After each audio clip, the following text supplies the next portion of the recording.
ایک دوست نے ایک سوال پوچھا ہے، مجھے اچھا لگا ان کا بات پوچھنا۔ انہوں نے یہ پوچھا ہے کہ اگر کسی شخص کے والدین دنیا سے چلے جائیں اور جانے کے بعد اسے احساس ہو کہ مجھ سے بڑی غلطیاں ہو گئیں، اسے احساس ہو کہ بڑی کوتاہیاں ہو گئیں، بڑی جگہوں پہ میں بھول گیا۔ بہت سارے لوگوں کو پچھتاوا ہوتا ہے کہ یار بڑی چیزیں تھیں جو ہم کر سکتے تھے پر ہم سے نہیں ہو سکیں۔ انہوں نے پوچھا جی اب بھی کوئی اس کا حل ہے؟ تو میں نے کہا ہے نا، ہم رسول رحمت کے ماننے والے ہیں صلی اللہ تعالی علیہ وسلم۔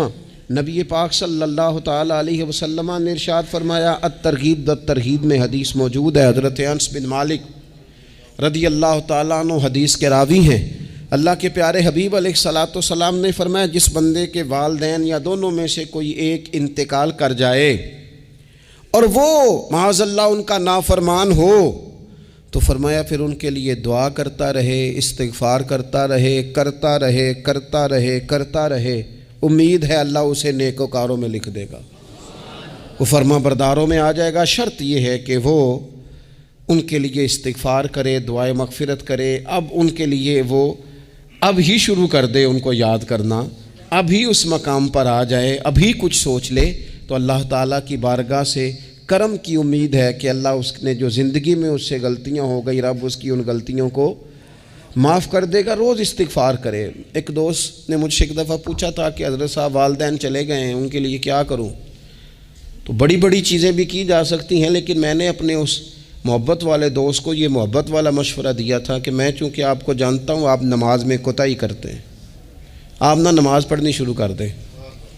وہ کہنے لگے جی وہ تو میں پڑھوں گا، والدین کے لیے کیا کروں؟ میں نے کہا نماز پڑھیں، ہر نماز کی آخری رکعت میں کہو گے نا ربنا اغفر لی ولوالدی، کہو گے نا ہر نماز میں،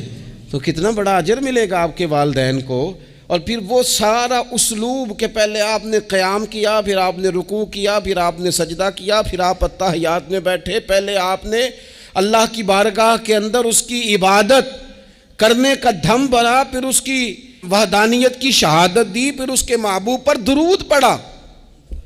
اتنے سارے کام کر کے اب آپ نے آخر میں کہا ربنا اغفر لی ولوالدی، یا اللہ مجھے بخش دے اور میرے والدین کو بخش دے، تو بتائیے اللہ کتنا کرم فرمائے گا۔